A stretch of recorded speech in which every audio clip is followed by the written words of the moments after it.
Lindsey Graham is continuing to push for more hawkish policies in response to the Charlie Hebdo terrorist attack. Let's watch. Well, let me tell you, the first thing you got to understand the threat. This is a religious war.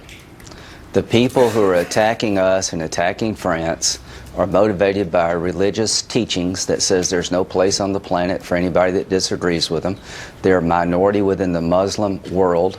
The president of Egypt addressed this a couple of days ago, saying that his religion, the Islamic religion, needs to take these people on, and our president is undercutting the president of Egypt by not talking about it in the right way, that it truly is a religious war and we need to fight back. Why do you think the president is so hesitant to do that? You know, he talked about the violence of a few, the freedom of speech and will not be withheld, right, will not be held down by the violence of a few.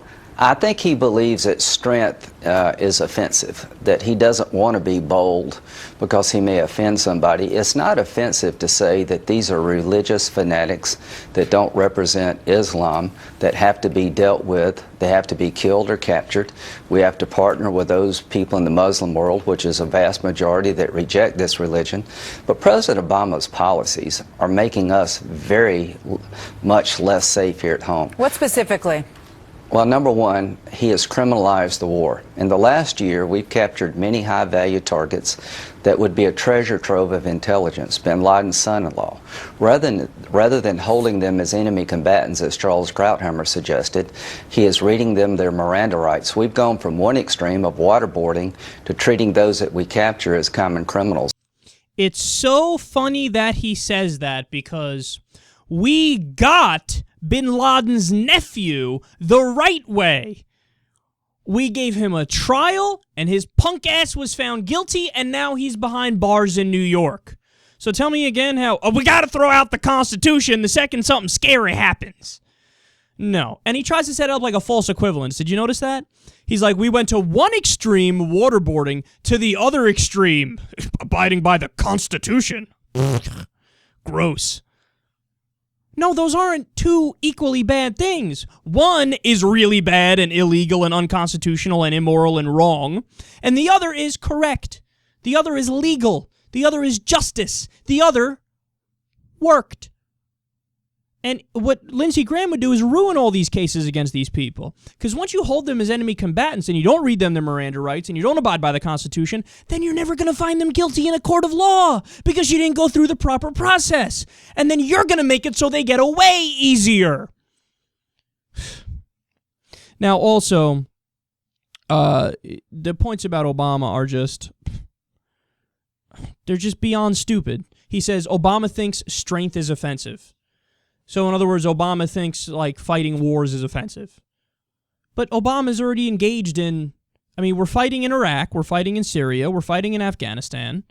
We've been bombing ISIS for months now, costing us billions of dollars at this point. We're still doing drone strikes in Pakistan and Somalia and Yemen. So what more do you want? Like, how many countries do you want to attack? And yet, like, what part of that is Obama not being strong? He's doing exactly what you want him to do. He's copying Bush. And to be clear, I don't like that. I wish he wasn't doing that. But he does it, and you still say he's weak. What do you want him to do? Fucking invade Greenland also? How many more places on the map are there to invade? And that leads to the next point. Lindsey says, well, he's making us less safe because he thinks strength is offensive.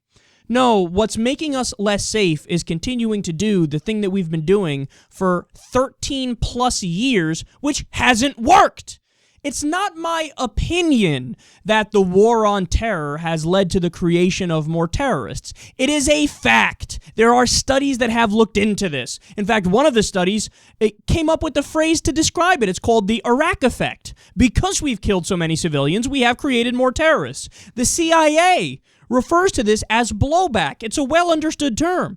When you meddle in everybody else's affairs, and when you kill so many civilians, and you go in there John Wayne style, guns blazing, you kill so many innocent people that otherwise moderate people, otherwise neutral people, say, fuck this, give me an AK-47, I'm going to go fight the Americans because they killed my buddy. So, ironically, what Lindsey Graham is saying applies to him. that, this is making us less safe. No, you are making us less safe by wanting to do even more war. You really think that's going to solve the problem? We've already been fighting for over 13 years. You think if we do the same thing, it's going to work this time? That's the definition of insanity. It's an old definition of insanity. Trying over and over the same thing and expecting a different result. And then, final thing I'll say here is this. On the issue of, he keeps referring to, this is now the second day in a row he's referred to it as a religious war. Look, on this issue, Lindsey Graham is dead wrong, but also Howard Dean is dead wrong. Now, you guys saw my segment I did on that, where Howard Dean said flat out, these guys aren't Muslim. What do you mean they're not? They're just not Muslim because that's not what the Quran says. Okay, you can't just say, in every religion, we only get to keep the good people. So for Christians, there is no KKK. Okay, there is no Jerry Falwell. There's only Dr. Martin Luther King Jr. But that's not true. They're all Christians. So for the Muslim world, there's Reza Aslan, there's Malcolm X, all good, and then there's also the people who did the terrorist attack on 9/11. You don't just get to claim that they're not Muslim when they're Muslim, right?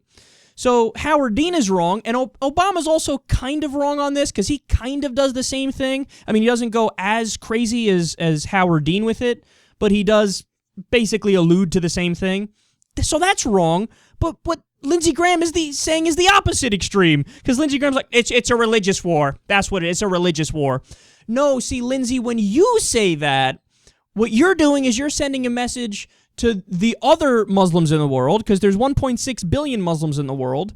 A minority of them are these fundamentalists. But you're sending a message to the moderate Muslims that we're not really going to be on your side because I just called this a religious war. So it's what? Christians versus Muslims, or the U.S. or the West versus Muslims. And that's not what's happening. It's not a religious war.